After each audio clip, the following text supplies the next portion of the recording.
Once again, 3 shorter Dragon Ball What Ifs requested by regular viewers or subscribers, and if you're only the former, maybe consider becoming both. Wink wink, nudge nudge, say no more. The first request comes from Chaos Catriano 7 on what if Seripa was part of Vegeta's squad. To give reason for this, a higher up in the hierarchy of Frieza's army notes her battle power as lagging significantly behind her peers, and has her temporarily transferred to work under Nappa to improve enough to not hold Bardock's group back a few months before Freeza forces this to be a permanent transfer. The major importance for her place here in terms of the other survivors would be the question on continuing the Saiyan species, with each tackling the pragmatic questions such as should she become Vegeta's mate when he comes of age, to continue the royal bloodline, or childbearer for all 3 Saiyans when considering the morals of family are fairly alien to their species. Vegeta ultimately puts little care into this option, when caring more about his own destiny rather than placing it in the hands of a successor, and she ends up becoming Nappa's mate, birthing some children over the years. Frieza doesn't nip this in the bud due to the numbers still being far too few for him to fear, and any stock the Saiyans place in these children make them valuable hostages in the right situation, with her strength only being a step or 2 below Nappa by the time of what would usually be Raditz's last mission with the group.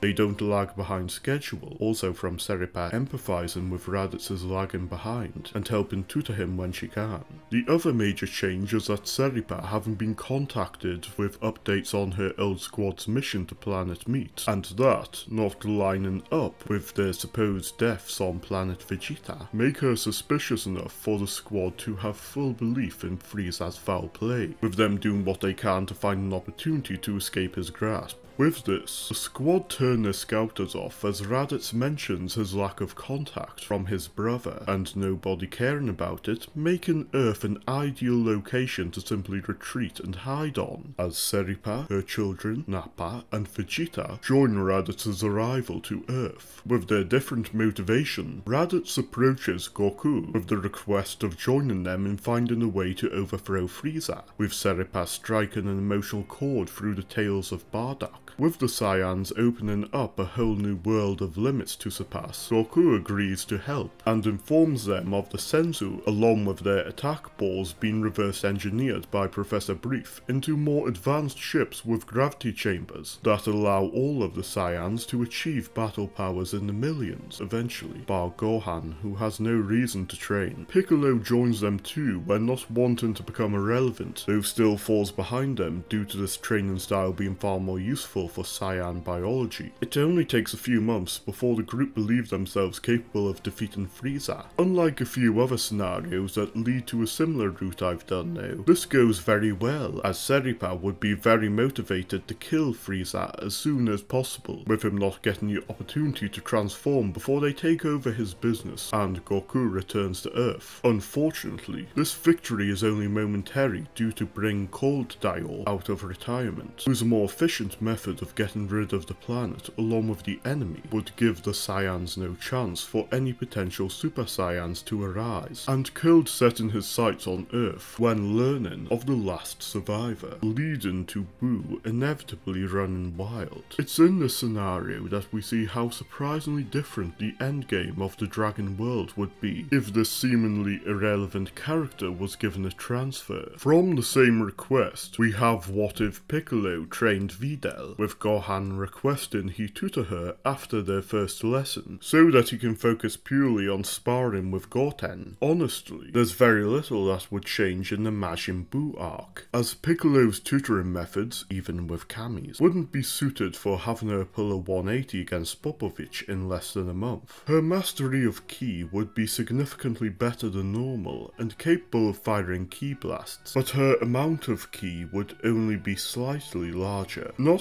spending so much time with Gohan breaking down her emotional barriers would have her not get romantic feelings for him until a later date, but still soon enough that Pan's age remains the same. The main difference is that becoming aware of how strong she can be through Piccolo's lessons continuing after the battle with Buu, and her finding a sparring partner in Mr. Buu, has her encourage Gohan to find more of a scholar training balance, with him not becoming rusty. The route for Super then becomes similar to another scenario I've covered before, as far as Videl and Gohan's roles are concerned, so watch that after this video for more details on that. For GT, things still remain the same for a while, with Gohan having been close to this mindset already, but Videl's greater bond with Piccolo has her very affected by his death, and makes Gohan more motivated to become capable of stopping someone such as Baby, due to the domino effect that led to Piccolo's sacrifice occurring. He quickly learns of how his father achieved Super Saiyan 4, and views the restored Earth from planet Sufru to become a Golden Ozaru, and gain rationality with Pan's help. With Super Saiyan 4, how it works, and what's implied of Gohan's potential in GT, he not only destroys Rild without Oob's help, but deals with Super 17 alone, and aids Goku in stopping the evil dragons, stepping in to destroy Shinlong when it's too much for Goku to deal with. Without the domino effect that came from Goku swallowing the Shushinshu, the relevance of which I've gone into in an older video, the main difference here is that Goku doesn't leave with Shenlong, and instead lives by his fate in Dragon Ball Online, sensing his death approaching 11 years later, and leaving for another planet with Vegeta to settle their rivalry once and for all. Like in that story, Gohan's greater motivation for Shugyo and Videl's encouragement has him write the book Groundbreaking Science and bring a new age of ki cultivation for Earth, as the one leading the next generation on the right path. Finally, a request from Spindex on what if Granolah was in the Freeza Arc. Things diverge through an off-duty Frieza soldier enjoying some time on planet Cereal, mentioning Frieza having gone to Namek to use the Dragon Balls, with Granolah imploring Monaito to tell him all about the Dragon Balls, with Monaito giving in, as well as telling him the truth about Bardock before he does, in order to assure Granolah doesn't have focus of revenge against the Saiyans remain. Granolah's ship is able to get there around the same time as Vegeta, with him quickly becoming aware he can't compete with the major powers Oatmeal scouts out. He resigns himself to following Frieza's group on foot, who don't notice him when concerned with the battle powers of Muri's village. He soon meets Kuririn and Gohan, who tell him who they are, and that it's best to not follow them if he can't suppress his ki, which seemed to be an addition from his wish. He stays and guards Buruma, who is quite pleased with the situation, with him requesting to be taken by Kuririn to the Saichoro. This causes the trip to take a bit longer than usual, but both get their potential unlocked. It's difficult to say how strong Granolah would be prior to this, but I'll say a step or two below Gohan and Kuririn, both before and after the unlocking. Also, he gains the abilities to fly, sense ki, and progress through battle. The additional time taken for this, and Vegeta's pursuit of Kuririn as a result, allows Gohan to get the Shushinshu before Vegeta can even meet him. Meanwhile, Granolah going AWOL has Elec retrace his steps and find out from the soldier about Namek's Dragon Balls. Unit has an opportunity to gain immortality for himself if he can make use of the chaos. The Hitas arrive roughly at the same time as the Ginyu Tokusentai. The Dragon team only do slightly better against Rikum, with Granolah pinpointing openings in Rikum's fighting style to stagger him a little, but events ultimately go the same as usual. Gas senses the numerous ki on the planet, with the Hitas eventually choosing to head to Frieza's ship, when mistaking the suppressed ki of the Dragon team as being a weaker area. This has them getting caught in the middle between the Dragon team and Ginyu soon after, with Granolah taking on the Hitas. It's difficult to say how strong the Hitas, Gas especially, would be at this point, but whether at Granolah or Vegeta's hands, the Hitas are wiped out. When Vegeta sleeps, Granolah asks Porunga about if he can draw out the power needed to beat Frieza. Porunga has time to tell him he can draw out all his latent power, which seems good enough. It's at this point that Vegeta arrives and threatens Dende to do this to him, but the Dragon Balls deactivate before anyone can get this, this, and the Freeza Arc progresses the same beyond Granolah being slain along with Kuririn by Frieza, with his ability to target an opponent's weak points having proven a nuisance when distracting Frieza from the Genki Dama prior. With his ship destroyed, Granolah chooses to go with the Namekians to their new home, and wait 130 days to wish to return to Serial. Before doing so, he also requests wishing for all of his latent power to be unleashed when concerned at the threat Vegeta would prove with Goku not being on Earth, which Muri accepts. Granolah keeping Serial safe while coming to work with the Galactic Patrol in defeating the remnants of Frieza's empire has him come to learn of Cold Dial and his ship heading to Earth, which has Granolah rush to catch him. He lags behind and soon discovers when arriving Goku has come to resolve it. How much could have changed if Cold had simply shot at the Earth from space worries Granolah, and he gives Buruma a device to contact him or the Galactic Patrol should Earth ever be in trouble. That day comes 3 years later with a report of the Dragon Team having been wiped out by 2 artificial humans, which has Granolah destroy 17 and 18. After telling Buruma that Monaito knew of the Dragon Balls, Granolah is giving the Dragon Radar to find the others on Serial to revive Piccolo, as well as the others that can't be revived with Earth's Dragon Balls, after some repetitive searches. After this, Granolah heads to Yardrat to learn Shunkan Idol, when no longer wanting to waste time travelling to worlds in danger, and learns it after about a year, then going to wipe out what remains of Frieza's legacy. A few years later, Piccolo fuses with Kami when the latter starts to reach the end of his lifespan. Without a friend to play with, Trunks spars with his father 2 years earlier and shows power completely outclassing Vegeta and motivating him to become far stronger. Piccolo also goes in the Room of Spirit and Time to avoid certain death against another opponent. Even with Goku's return in Age 774, the Dragon Team are completely outmatched by Dabra, and Granolah is called to come deal with it, while Goku heads to the room with Gohan to help prepare him for protecting the Earth, as well as brings Dende to become the new Kami, before heading back to the otherworld. It's not long after that Piccolo uses the Dragon Balls for the same wish as Granolah, when frustrated at how reliant Earth has become on him. Beerus stays asleep with only 5 pure-hearted Saiyans alive, causing him to not have the dream of the Super Saiyan God. None of the arcs of Super occur except for Super Hero, where the lack of further experience for the Dragon Team makes them and Granolah incapable of doing anything against the Gammas, and Granolah is forced to let the Dragon Team be sacrificed while he slowly goes from planet to planet to return to Serial and make a gamble with one wish, becoming the strongest in the universe. He heads back to Earth, honing in on Pan's ki, after rage at losing her father has her ki flare, and Granolah wipes out the Gammas. With no more threats to peace in the universe, Granolah is able to live what years remain on his home planet with Monaito, while the levels shown by him motivate Vegeta and Piccolo to become far stronger, to the extent they can even handle a more powerful cell than normal, as Universe 7 remains protected,